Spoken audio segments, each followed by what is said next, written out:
Et salut tout le monde, petit message informatif avant de débuter cette vidéo. Pour soutenir la chaîne, c'est très simple, vous commentez, vous partagez, vous likez comme d'habitude. Vous vous abonnez uniquement si le contenu de la vidéo vous plaît. Deuxième possibilité, vous pouvez lâcher un petit merci via l'option que vous voyez apparaître à l'écran en ce moment sur cette vidéo. D'enfin, dernière possibilité, vous pouvez souscrire à un abonnement mensuel pour devenir membre de la chaîne. Cela vous permettra d'accéder en avant-première aux vidéos avant leur sortie publique, et cela sans publicité. Allez, sur ce, bon visionnage. Et salut mes petits couscous royaux. Aujourd'hui, on se retrouve sur une vidéo déboîtage unboxing sur Cloud Age. Alors, j'avais dit que je ne le ferais pas dans ma vidéo de présentation du jeu, mais finalement, j'ai changé d'avis. Parce qu'en fait, je l'ai un peu pimpé avec des boîtes et je voulais vous présenter un petit peu tout ça, tout simplement. Donc, c'est l'occasion de faire à la fois une petite pipe et un déboîtage pour regarder un peu le contenu de ce jeu, ma foi, fort sympatoche. De Alexander Fisté et de Arnaud Steinwender. Très sympathique, hein. Je présenterai rapidement, bien évidemment, lorsque j'ai fait le mercato de je ne sais plus quel moment, tout simplement. Il n'y a pas encore de vidéo sur la chaîne de partie, ça ne saurait tarder, j'espère. Mais avant tout ça, on va regarder un petit peu le contenu de ce jeu. Donc 10 ans et plus de 1 à 4 joueurs, des parties d'environ 60 minutes. C'est à peu près ça, on se tient à peu près. Là, il a la particularité d'avoir un plateau de jeu qui est tout en longueur. Enfin, différents éléments, tout en longueur, c'est plutôt cool. Et avec des dirigeables, on contrôle les dirigeables qu'on va pouvoir pimper. On pourra leur mettre des moteurs plus puissants, de l'armement, et ici de quoi poser des tuiles... plantation, de planter un peu le monde aride que nous survolons grâce à nos dirigeables. Donc voilà, un jeu post-apo encore une fois. Donc bon, ça reste de la pose d'ouvrier de gestion de ressources, tout simplement. Donc en termes de post-apo, c'est à peu près tout voilà, il n'y a que le thème est comme ça. Et avec des cartes qui nous permettent de faire des actions, de faire déplacer nos dirigeables et tout et tout. On va regarder un petit peu le contenu du matériel et le contenu de la boîte, le matériel qui est contenu dans la boîte, j'ai réussi à le dire. Et donc je vous retrouve en vue plongeante pour parler de tout ça. À tout de suite. Donc, que trouve-t-on dans la boîte de Cloud Age? Un livre de règles, déjà, un livre de règles qui est plutôt court, qui fait, les règles font à peine 16 pages, donc ça c'est plutôt intéressant.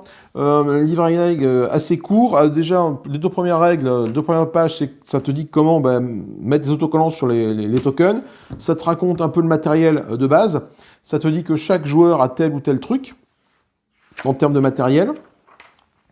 Tu as une mise en place donc du coup pour le scénario 2, parce que pour le scénario d'initiation, tu as cette page-là qui est unique et entièrement faite pour le scénario d'initiation. Voilà, donc quand tu fais le scénario 1 d'introduction, tu mets ça en place, donc en fait c'est un scénario plus court, avec moins de choses à gérer. Il n'a que 3 éléments de tableau ou d'avoir les 4 éléments de plateau, pardon. On ne gère pas les plantations a priori, tandis que là on gère les plantations. Voilà, donc cette mise en place là est vraiment pour le scénario d'introduction, pour prendre le jeu en main, en enlevant quelques mécaniques, et après partir directement sur le scénario 2 en rajoutant toutes les mécaniques du jeu. Voilà. Et au dos de ce scénario 1, tu retrouves un peu l'aide de jeu avec les différentes étapes et ce que tu fais à chaque fois. On pourra faire déjà une partie ou deux. Ce qui est très intéressant dans ce jeu-là, un peu comme tous les jeux d'Alexander Pfister, j'ai l'impression, c'est qu'en fait, tu n'as pas de temps mort entre les joueurs. C'est-à-dire qu'en fait, quand c'est un joueur actif de jouer, il fait son tour de jeu, mais en fonction de ce qu'il choisit, les autres joueurs vont pouvoir faire également des actions pendant le tour de jeu du joueur principal, enfin du joueur actif. Donc ça c'est plutôt intéressant. Alors du coup pas au niveau du déplacement et des combats, au niveau de la phase de production non, au niveau de la phase de livre oui, et au niveau de la phase d'action là effectivement en fonction de ce qu'ils décident de faire comme action, les autres joueurs pourront faire des actions ou pas. Donc ça c'est assez intéressant. Du coup tu n'as pas beaucoup de temps mort, on va dire, de phase d'inactivité, j'ai envie de dire, dans ce jeu, et c'est ça que j'apprécie beaucoup. On nous parle maintenant, après la mise en place du principe de jeu, ce qu'il faut faire, gagner des points avec les différentes phases ici, la verte, bleue, jaune, donc la phase de production, de mouvement et d'action, avec ce que tu peux faire dans chaque phase, avec le fameux plateau. Je vais présenter au fur et à mesure que je dévoile la boîte, le plateau ici de production qui est ici, grosso modo on part de là, et du coup plus on va augmenter notre position sur cette petite piste, plus on va produire. Là, si je suis ici pour 1 d'énergie, je peux produire 2 d'eau. Si je suis ici pour 1 d'énergie, je produis 3 d'eau. Quand je passe là, automatiquement, j'ai droit à ce petit bonus-là, à savoir piocher de cartes. Là, maintenant, quand je suis au niveau 2 de production, pour 2 d'énergie, je produis 3 d'eau et je gagne 1 point de victoire. Et plus tu vas avancer, jusqu'à peu près, jusque là, pour 6 d'énergie, au niveau 10, tu gagnes 5 d'eau et 10 points de victoire. Voilà. Donc, il faut avoir de l'énergie, il faut arriver à monter cette piste de progression. Là, du coup, tu as la piste qui fait 50 points de victoire. Après, tu peux mettre des petits tokens ici pour dire que tu as passé les 50 ou voire tu as passé les 100 points de victoire. Donc, potentiellement, tu peux aller jusqu'à 150 points de victoire. Voilà, ça me paraît beaucoup, mais c'est possible. Les plateaux de jeu qui sont ici. Alors, les plateaux de jeu, ils sont tous recto verso avec une face A et une face B. Donc, cette face-là de démarrage, c'est quand tu démarres à 4 joueurs, hein, la face 1. Et là, quand tu démarres, celle-là, de 1 à 3 joueurs. Voilà. La différence, c'est que là, elle est plus courte, en fait. Tu as moins de cases disponibles qu'ici. Voilà. Donc là, de 1 à 4 joueurs, de 1 à 3 joueurs, tu commences sur la face 1A et ici sur la face 1B. Alors, il faut savoir que les tuiles, tu dois les mettre dans le bon ordre.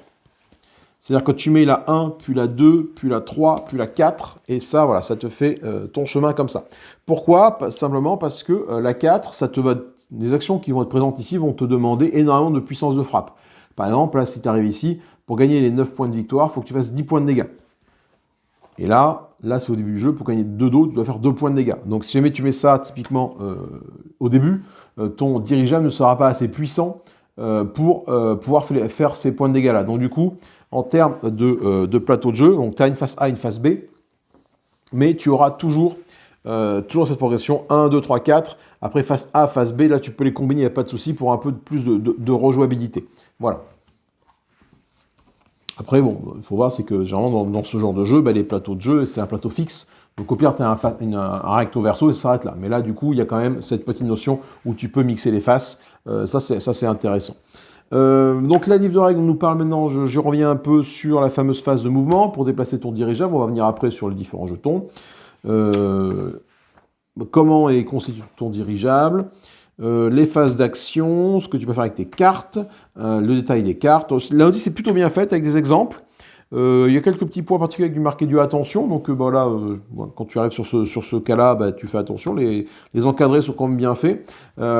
C'est écrit plutôt large avec des exemples.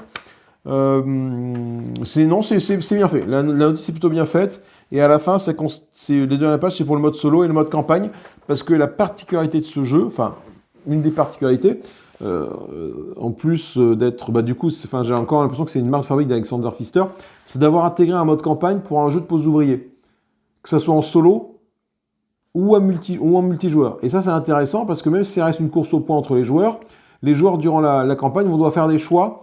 Et c'est la majorité qui l'emporte, je pense. Il faudra que je regarde la campagne. On n'a pas fait de campagne encore à plusieurs, on n'a fait qu'une partie unique, on va dire. On a fait que le scénario 2. Moi, j'ai fait le scénario 1 une fois, on a fait le scénario 2 une fois. Que des parties uniques, sans campagne, mais a priori, le mode campagne te permet de faire des choix, et donc du coup d'orienter tes stratégies vers tel ou tel choix en fonction de ce que tes choix vont proposer comme bonus. En termes de matériel, nous avons quoi? Nous avons ici, donc là j'utilise des petites boîtes, hein. Nous avons l'acier, qui est le métal, qui est une ressource du jeu, donc avec des jetons ici représentant 1, et là des jetons représentant 5. Nous avons des gouttes d'eau, ici, hein, avec des jetons représentant une goutte d'eau et des jetons représentant 5 gouttes d'eau, tout simplement. Nous avons ici les cartes missions. Donc les cartes missions, c'est des missions que nous allons devoir faire durant la partie pour nous faire gagner des points de victoire. Donc là, c'est un petit récapitulatif. C'est pas pour les missions, c'est pour une phase d'action. Là, typiquement, si tu as, je sais pas, des cartes vertes, tu gagnes des points de victoire en fonction des cartes vertes que tu as. Si jamais tu as 4 cartes vertes, tu gagnes 2 points de victoire, 5 cartes vertes, 5 points, 7 points, voilà, etc. Donc là, tu as différentes cartes missions, avec différentes actions. Tu choisis celle du haut, enfin, tu peux faire les deux, celle du haut, celle du bas, sachant que si tu pioches une deuxième carte mission, tu vas venir la superposer par rapport à celle que tu as déjà. Donc en fait, ça va venir te bouffer soit la partie basse de la première carte que tu as, soit la partie haute de la première carte que tu as. Voilà. Et si tu en pioches une troisième, tu fais pareil, tu superposes en fait. Voilà. Tout ça c'est marqué dans les règles, hein, mais tout ça pour vous dire qu'effectivement, en termes de mission, c'est plutôt cool. Les cartes sont plutôt de bonne qualité, elles sont assez épaisses, assez grandes, pas besoin de les cibler. C'est pas un jeu de toute façon tu vas mélanger tes cartes tout le temps. Moi, j'ai pas... Enfin, déjà, je siffle plus mes cartes, mais là, du coup, l'intérêt de stifler les cartes est assez limité. Alors, on a quand même, bien évidemment, une notion dans ce jeu de pose d'ouvrier, mais également de deck building. Hein. On va pouvoir builder notre deck. On va voir... Enfin, quand on fera la partie, je vous montrerai, mais là, on n'est pas là pour ça. On est là pour voir le matos. Là, on a les fameuses cartes de scénario qui sont ici. Les cartes de scénario, ça c'est plutôt intéressant. Donc, bon, les scénarios 1, 2 et 3. Et après, la campagne, avec donc, différentes tuiles narratives. Hein. Une fois que tu as fait le chapitre 2, hop, tu retournes et puis tu regardes un peu ce qui se passe. On te dit comment mettre en place le scénario. On te dit d'ajouter la carte projet 4 Fazi à proximité du plateau de la ville. Voilà, donc le scénario va venir influer sur les cartes présentes dans la ville, ça c'est plutôt intéressant, et surtout avec ces cartes-là vont venir surcharger des cartes ici. Donc là par exemple, là tu as une carte avec un petit nom qui va en G, donc tu vas chercher à quel endroit ça se trouve ici. Je sais pas, moi le G on sait pas trop où il est, le G il doit être H, F, K, le G, je sais pas où il est, je le vois pas, le G. Alors... G, ici, voilà. Donc à partir de là, bah, du coup, tu vas pouvoir faire un peu, comment dire, surcharger les cases du plateau de jeu avec des cases spécifiques à la campagne. Et ça c'est chouette. Qu'est-ce qu'on a d'autre ensuite? Niveau matériel, on a ici les fameuses cartes projet. Voilà, les cartes projet. Donc là, pareil, on a une Tetrayesh. C'est les cartes projet que tu vas pouvoir jouer au fur et à mesure de la partie. Donc elles ont des numéros en bas en fonction de la mise en place du scénario que tu choisis. On te dit de mettre telle ou telle carte en jeu. Et c'est des cartes qui font différentes actions. Tu as les cartes vertes du coup, que tu peux jouer dans la phase verte, des cartes jaunes qui sont actives dans la phase jaune, des cartes bleues qui sont actives dans la phase bleue, hein, tout simplement. Donc ça t'offre des points de victoire, ça t'offre des actions en plus, ça t'offre du déplacement, ça t'offre de la bagarre, ça te réduit le coût de tes cartes, ça t'offre des points de victoire en mode brut, voilà, en mode one shot, pardon. Donc plein de choses à faire, ce qui va te permettre de construire ton dirigeable avec ces cartes projet en plus pour le rendre plus efficace en fonction de la stratégie que tu utilises. Les ressources, on a l'énergie qui est stockée sur notre dirigeable, on verra après. On a les cartes projet, c'est des ressources. Le métal et l'eau, tout ça, ce sont des ressources, bien évidemment. On a également, alors ça c'est intéressant, une particularité du jeu, c'est ces fameuses cartes vides ici que tu vas survoler avec ton dirigeable. Dans ce sens-là, voilà. Donc tu sais que celle-là, elle aura une force de 3, donc on verra après quand on fera le jeu, bien évidemment. Mais surtout, hop, dans ce sens-là plutôt, tu sais que celle-là, elle peut te produire 2 en énergie, 1 en métal, 3 en eau ou 1 en projet. Sauf que, normalement, ça, t'es pas censé le voir. Parce que, on te dit de mettre, il y a des petites pochettes ici avec des petits nuages, c'est Cloud Edge, hein, tu es au-dessus des nuages. C'est pas tout à fait ça la traduction, mais voilà. Et en fait, tu mets ça comme ça ici, voilà. Et donc, ça te cache, ça t'obstrue la vue sur ce que la carte peut te rapporter. Là, tu sais qu'il y a beaucoup de panneaux solaires, tu vois de l'eau, tu vois un petit peu de ville, mais tu vois pas forcément de mine pour le métal. Donc si tu as besoin de métal, c'est pas forcément une carte vers laquelle tu vas t'orienter parce que tu n'en vois pas. Et effectivement, tu t'aperçois que le métal, il en produit qu'un. Par contre, tu vois que cette carte-là te produit 2 en puissance d'énergie et 3 en eau. Et parce qu'il y a quand même beaucoup d'eau, finalement, sur la carte. Mais quand tu la regardes comme ça, l'eau, tu sais pas forcément s'il y a beaucoup d'eau, parce que là, peut être caché par les nuages, vraiment une ressource, une réserve d'eau importante. Là, tu as envie de dire qu'il y a quand même plus de solaire qu'il n'y a d'eau. Donc tu dis, voilà, j'ai misé sur le panneau solaire pour jouer cette carte-là, tu la tires. Bon, tu gagnes quand même 2 d'énergie, mais tu auras pu gagner 3 d'eau. Voilà. Et ça, c'est vraiment toute la particularité de ce jeu, c'est d'avoir ces petites pochettes nuages qui vont venir obstruer la vue des cartes ici. Ces cartes-là, après, vont venir alimenter ta main, bien évidemment. Qu'est-ce qu'on retrouve également? On va retrouver une petite poche ici avec des tokens de plantation. Ces tokens de plantation vont venir se mettre sur le plateau de jeu, voilà. Donc là, quand c'est des plantations qui sont comme ça ici, ou des plantations, voilà, celles-là vont rester en jeu. Donc, il faut gagner 2 points de victoire. Celles-là sont mises et sont retirées parce que elles sont pas assez, le terrain est trop sec pour pouvoir planter des trucs. Par contre, tu vas quand même gagner des petits bonus du fait d'avoir posé ta carte. On va retrouver ici la fameuse carte que tu fais dans l'action jaune, le fameux plateau d'action, hein, où tu vas pouvoir dire, voilà, ben moi, en tant que... Donc, tu as une face A, une face B en fonction du scénario que tu utilises. Généralement, on joue généralement avec le B, le A ne sert uniquement que pour l'introduction, tout simplement. C'est un d'introduction. Tu vas pouvoir passer tes drones, donc là c'est le point de départ des différents drones des différents joueurs. Un joueur va pouvoir amener un drone ici et dire voilà, ben, sur cette carte-là, donc ça va comme ça en fait. Sur la carte qui est cachée par ce nuage-là, je pense qu'il y a de l'eau, et après ben, tu retires la carte et tu vois combien d'eau tu gagnes. Voilà. Et là, c'est dans cette phase-là que c'est assez cool, parce qu'en fait, les joueurs peuvent faire pareil. Si jamais tu vas poser un drone, tu poses ton drone, ensuite les autres joueurs vont poser des drones, je crois qu'ils vont les poser au même endroit que toi, je crois, il me semble. Donc le dernier arrive, dernier servi, me semble-t-il. Après là, tu peux dire que finalement, au lieu d'aller poser un drone, je vais faire des actions de construction. Donc toi, tu en fais 2, mais les autres joueurs font également une action de construction. Et là, tu vas aller pouvoir poser des tuiles plantation, les tuiles qui viennent de la poche, sur le plateau de jeu, et les autres joueurs vont pouvoir faire une action de construction. Donc à chaque fois que tu fais une action, toi, les autres joueurs ont également une action possible, donc on ne s'ennuie pas. Ça, c'est pour le mode solo. Un petit carton pour le mode solo, grosso modo, tu as 1, 2, 3, 4, 5, 6, 7, 8 manches avant la fin de la partie, et à chaque début de manche, en fait, tu descends un curseur ici, tu fais l'action, et tu sais que là, cette manche-là, tu l'as faite, donc ça fait office en plus de contour. Le jeton premier joueur, tout simplement. Là, on va retrouver les fameux jetons, les fameux tokens de dirigeables, donc c'est les mêmes.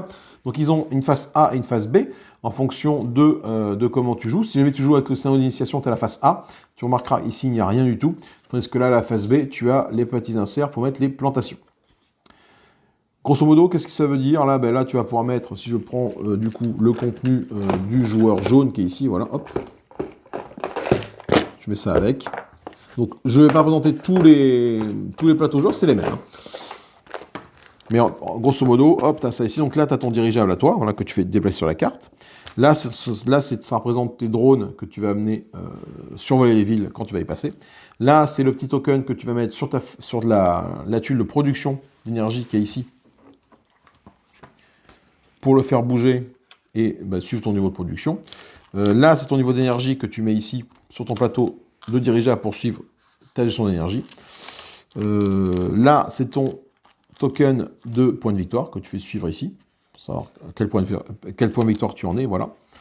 Et ici, tu as des petits tokens là qui sont là, que tu mets comme ça, voilà. Et à chaque fois que tu vas faire une action, enfin à chaque tour de jeu, tu vas prendre un petit pion et le positionner là où ton dirigeable s'est arrêté. Voilà, pour dire voilà, je suis déjà passé dans cette ville-là, j'ai déjà fait l'action ou pas de la ville, peu importe. C'est pas le sujet de la vidéo, mais ça va te permettre du coup de suivre ton tour de jeu. Parce qu'une fois que tu arrives ici, une fois que tu as positionné tous tes cubes, tu n'en as plus aucun, que tu arrives là, et bien une fois que celui-là est posé, hop, c'est la fin de la partie. Donc tu as 1, 2, 3, 4, 5, 6, 7, 8 tours hein, également. Donc c'est un jeu qui va assez vite. Et fin de la partie, on déclenche l'événement de fin de partie. Donc le matos est assez quali. Là, on a les fameux petits tokens que l'on va mettre ici. Donc là, ça c'est pour que notre dirigeable aille plus vite. Donc par défaut, on est comme ça. Donc si on veut acheter ça, ça nous coûte 2. Ça nous coûte 2 et on gagne tout de suite un point de victoire. Voilà, et on le retourne ici. Et à la fin de la partie, on va gagner un point de victoire si jamais notre dirigeable est bloqué à ce niveau de déplacement. En fait, du coup, à la fin de la partie, tu vas prendre les points de victoire, je crois, les plus élevés. Donc là, c'est celui avec les deux petits trucs ici. Si jamais tu fais ça, tu gagnes, tu dépenses 6 de métal pour gagner 4 points de victoire. Et hop, automatiquement, à la fin de la partie, tu as ça en plus. Donc ça veut dire quoi? Ça veut dire que là, ça va te donner un de mouvement en plus, un de mouvement en plus. Donc ton dirigeable a de base 2 de mouvement. Et il peut avoir du coup 2, 3, 4 de mouvement pour aller plus vite sur le terrain. Et à la fin de la partie, tu ne gagnes pas 4 plus 1 point de victoire, tu gagnes 4 points de victoire. Et c'est le même principe pour le dernier truc. Là, si jamais tu défausses, tu claques 8 acier, tu vas gagner 5 d'eau et 8 points de victoire. Et hop, à la fin de la partie, tu vas gagner 8 points de victoire. Et donc, tu as le même principe pour les plantations de ce côté-là et pour l'armement au-dessus. Voilà, l'armement au-dessus, du coup, voilà. En fait, donc ton plateau de jeu va grossir comme ça au fur et à mesure.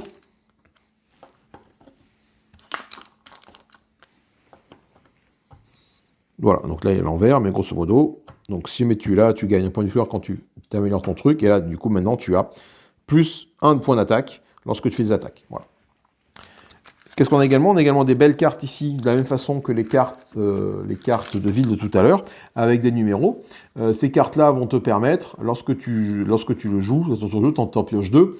Celle qui a la plus haute valeur va te servir de point de déplacement, celle qui a la plus basse valeur va te servir de génération d'énergie. Voilà. Et après, ça va te servir, lorsque tu vas aller combattre des villes, comme ça ici, bah, tu vas regarder ce que tu as comme force de frappe sur ton dirigeable, que ce soit en termes de combat ici, ou de cartes que tu auras pu jouer et les mettre en dessous. Et puis après, tu vas pouvoir piocher des cartes, ça va te coûter de l'énergie, mais piocher des cartes et rajouter la valeur de tes cartes ici au combat. Voilà. Donc, du matos très quali, que j'aime beaucoup. Vraiment du très bon matériel pour ce jeu. Alors, on a fait le tour du contenu de la boîte, hein. Je ne vais pas vous présenter les autres boîtes, hein. Moi, j'ai rangé vraiment tout ce qui concernait les joueurs dans des grosses boîtes comme ça ici, hein, des boîtes que j'ai achetées sur Amazon. Alors, c'est plus des Geekbox que je prends, mais c'est des boîtes, c'est encore moins cher que les Geekbox, hein. C'est même pas, c'est 80 centimes la boîte, hein.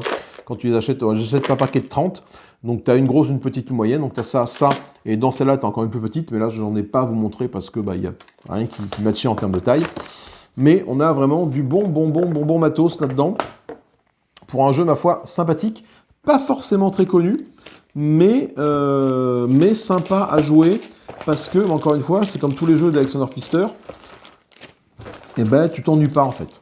Et ça j'aime bien. Allez, on se retrouve en vue d'en haut pour débriefer de tout ça. À tout de suite. Et bon voilà, donc ce Cloud Edge, ma foi, vous avez vu le contenu de la boîte. Je n'ai pas pu m'empêcher de parler un petit peu des règles, parce que du coup, je commence à jouer de plus en plus. Donc effectivement, quand tu prends le matériel, là, le matériel je le connaissais, et je connais les règles. Donc du coup, c'est pas comme d'autres unboxing, déboîtages que j'ai pu faire en présentant que le matériel sans connaître les règles, en étant vraiment incrédule sur les... c'est pas le bon mot, mais c'est un mot de plus de 3 syllabes, je suis perdu de toute façon.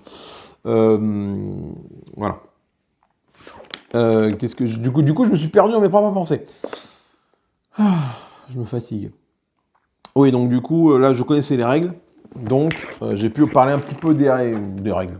Parler de certains concepts dans la vidéo de déboîtage, ce qui n'était pas le cas pour d'autres jeux, hein, où, comme je ne connais pas les règles, je parle juste du matériel et j'exprime ma surprise en voyant du matériel, en me disant tiens, ça peut servir à ça, ça peut servir à ça. C'est assez rigolo aussi comme exercice, hein, de ouvrir une boîte sans avoir lu les règles, de regarder le matériel et essayer de deviner à quoi ça va servir.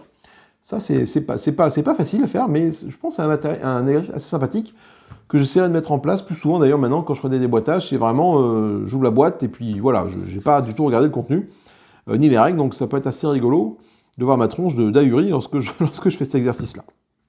Allez, sur ces bonnes paroles, je vous fais des gros bisous, j'espère que la vidéo vous a plu. N'hésitez pas à commenter, partager, liker la vidéo, mettre des pouces, hein, c'est important pour le référencement de la chaîne, bien évidemment. Un petit merci sur la vidéo s'il vous a plu, hein, et si vous en avez l'envie, bien évidemment. Hein.